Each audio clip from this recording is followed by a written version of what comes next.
Bine v-am regăsit, dragii mei din Zodia Vărsător, oriunde v-ați afla. Bine ați venit atât, dragilor mei abonați, cum de asemenea și celor care sunteți pentru prima oară pe acest canal, Tarot Flori de Loto. Azi voi face o lectură atemporală, așa cum am obișnuit, fără limită de timp, o lectură pe care voi să o puteți urmări oricând doriți sau atunci când apare în viața voastră. Desigur, dragii mei, am o rugăminte la voi să țineți cont de faptul că voi vă construiți propriul viitor, așa că vă rog să luați decât acele mesaje care rezonează cu voi, iar restul lăsați-le să zboare în univers, pentru că sigur sunt pentru alte energie, alte persoane care într-o mai mică sau mai mare măsură au o legătură cu Zodia Vărsător. Așa că haideți să nu mai pierdem timpul și să vedem care este energia voastră în acest moment când urmăriți această lectură.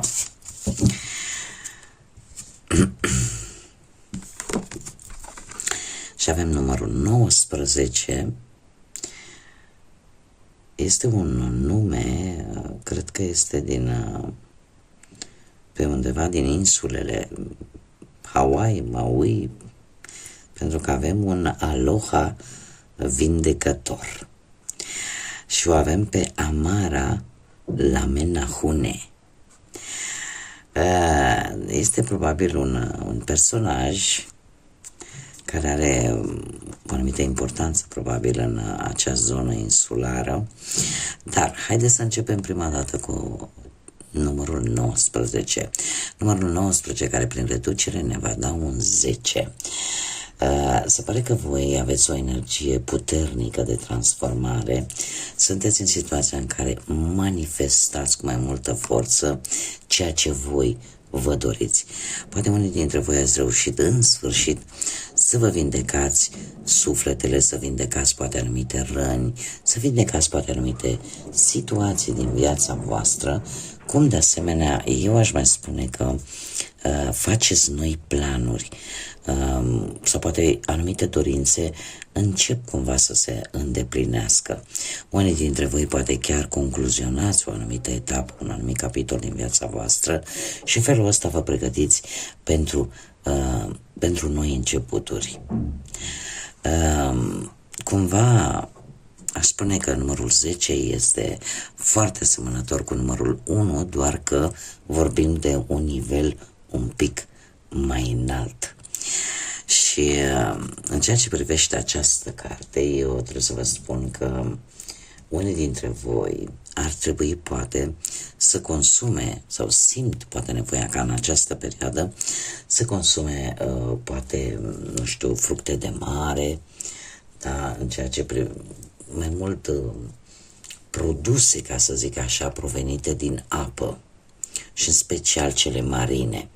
Da, poate să fie, nu știu, să vă intereseze mai mult despre alge marine, despre anumite tipuri de pești, sau poate pur și simplu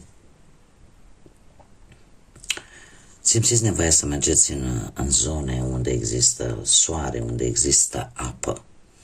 Există această prezență a apei și a soarelui. Și în felul ăsta să vă vindecați, să vă ajute să vă vindecați. Mergem mai departe și haideți să vedem ce ne spune tarotul și începem cu viața profesională. Pentru dragii mei din Vărsător în următoarea perioadă, ce avem? Avem un 10 de monede. Dragilor, pe plan profesional, eu aș spune că ați avut un progres, ați cunoscut un progres. E posibil ca unii dintre voi să fie schimbat locația și în felul ăsta schimb locul, schimb norocul, dar anumite îmbunătățiri au venit, mai ales pe plan material, iar alții e posibil să fie obținut un job poate mai bun decât cel pe care l-au avut înainte. În prezent, sunteți un pic în situația de a alege și eu aș spune că trebuie să alegeți ori poate între două joburi, ori poate între două oferte. Cert este că ceea ce voi veți alege într-un viitor apropiat va fi de bun augur pentru voi. Pentru că vă va deschide orizontul, veți avea o viziune total nouă, foarte promițătoare, în schimb, și va fi ceva nou, foarte pozitiv pentru voi, la nivel de carieră, dar la nivel de muncă, de viață profesională. Ce ar mai fi de spus vis-a-vis de acest 2 de spade? Că în acest moment e posibil să traversați un pic de blocaj, tocmai pentru că atunci când trebuie să luăm o anumită decizie, sunteți cumva împărțiți între ceea ce vă spune mintea, dar totuși ceea ce vă spune interiorul vostru, sufletul vostru. Doiul de spade vine și cu, să zic așa, o informație suplimentară în care se spune dacă totul este gândit corect, dacă totul este făcut corect, nu are cum să nu iasă bine și se pare că tocmai acest lucru se întâmplă, da? Lucrurile ies bine. Haideți să vedem cu bănuții cum stați, dragii mei de vărsători, în următoarea perioadă. Și avem un 3 de bâte foarte interesant pe planul ăsta material. Se pare că lucrurile au cunoscut o ușoară îmbunătățire din punct de vedere al banilor.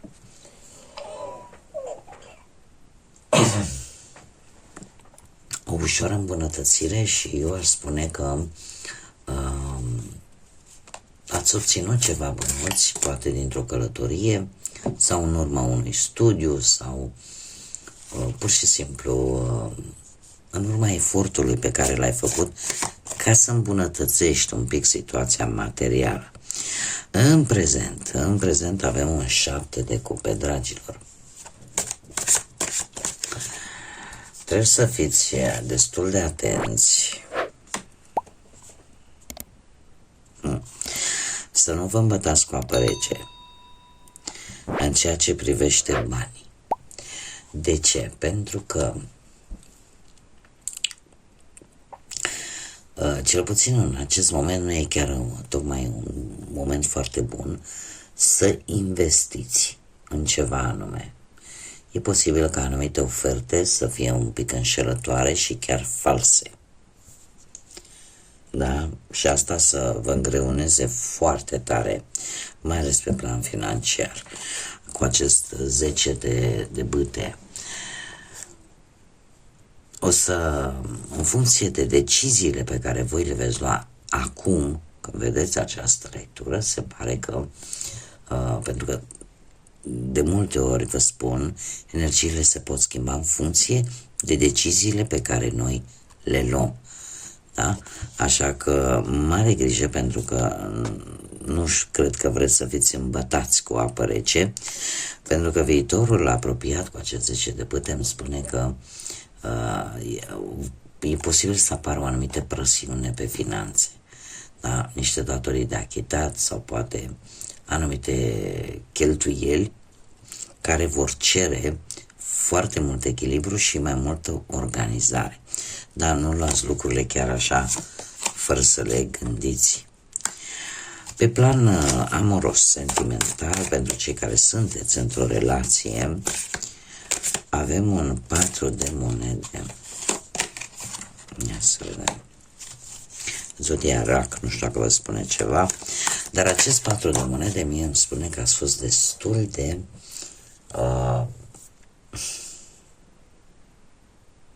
cred că posesivi ar fi cuvântul.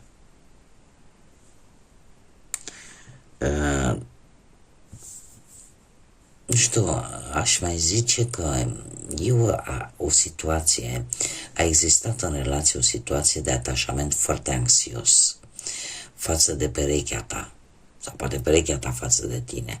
Era ceva ieșit un pic din zona de confort în relație, sau poate un interes mai accentuat pentru bani și mai puțin pentru relație, care voastră, iar la fel poate să fie la voi sau la perechea voastră. În prezent avem carul.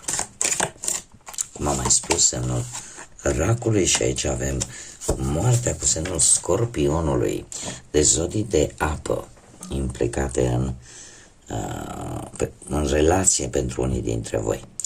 Dar desigur nu este obligatoriu. Carul îmi spune că apare un pic tentația asta de a urgenta un pic lucrurile în relație. Cumva sunteți foarte hotărâți, foarte vizionari, știți ce vreți de la relația voastră, doar că tocmai această hotărâre și o ușoară nerăbdare poate face ca relația să aibă un pic de suferit, să aducă ceva tensiuni. Din câte văd aici,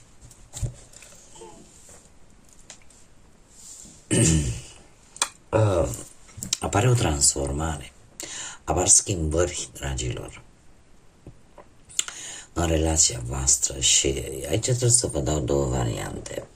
Dacă relația voastră este deja în picaj, ca să zic așa, apare o nefericire în relație, o nemulțumire, trebuie să vă spun că dacă nu se va schimba ceva, atunci nu se pot trece peste aceste obstacole.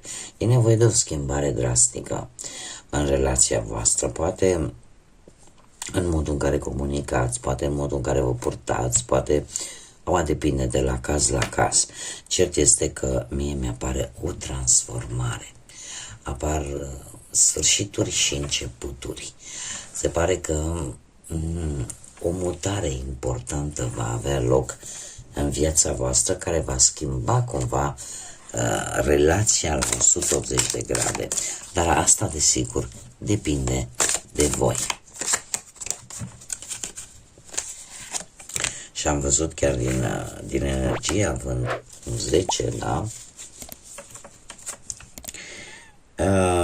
Cei care sunteți singuri în urma văduviei, a divorțului, a separării sau a faptului că nu ați reușit să vă găsiți jumătatea. Dragilor, un 6 de spade care îmi spune că, din punct de vedere sentimental, cumva ați lăsat un pic rutina deoparte și chiar ați încercat să găsiți iubirea poate în alte locuri sau în alte meleaguri sau poate cu alte metode.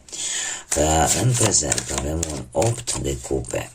Se pare că vă cam bine să vă luați lumea în cap așa. Da.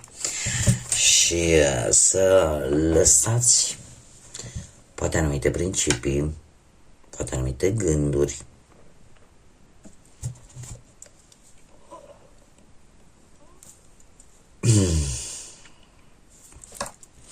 Optul de cupe îmi spune că căutarea ta încă continuă și în acest moment. Există ceva în viața voastră pe care vreți să lăsați în urmă. Dar totuși e bine că sunteți deschiși către noi orizonturi. Judecata din viitorul apropiat îmi spune că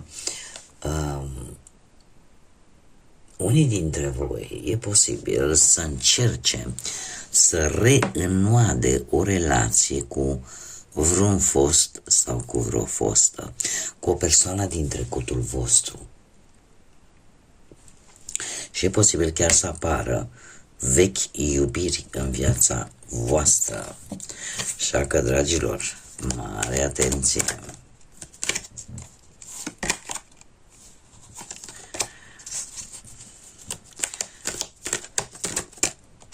Nu prea alunecă cărțile și am vrut să le mai amestec un pic. Care este mesajul pentru voi? Lasă-te purtat de iubire, de sprijin și de dăruire. Ce ne spune acest mesaj? dăruiește dragoste și ajutor celorlalți,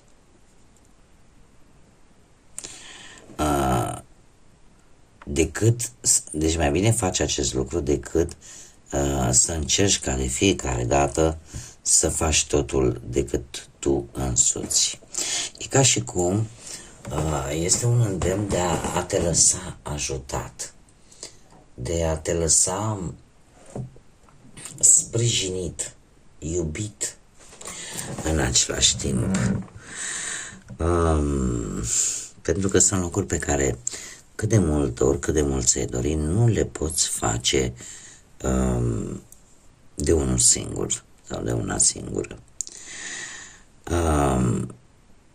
Ce ne mai spune acest mesaj? Că toate aceste lucruri va lua acea presiune pe care o pui tu pe tine și în același timp, simultan, te hrănește pe tine. Așa că lasă-te purtat de a primi sprijin, de a primi iubire și de a fi ajutat. Bun, dragii mei, aceasta a fost lectura pentru voi. Vă mulțumesc din suflet pentru prezență. Mii de mulțumiri tuturor celor care au avut răbdare în tot acest răstimp în care nu am reușit să public, așa că mii de mulțumiri tuturor. Oricum, vă doresc ca următoarea perioadă să fie una cât mai înțeleaptă, în primul și în primul rând, cu cât mai multă căldură în suflete, în minte și, desigur, până la o nouă lectură, eu vă doresc tot binele de lume, multă energie pozitivă și, desigur, să fiți iubiți, dragilor.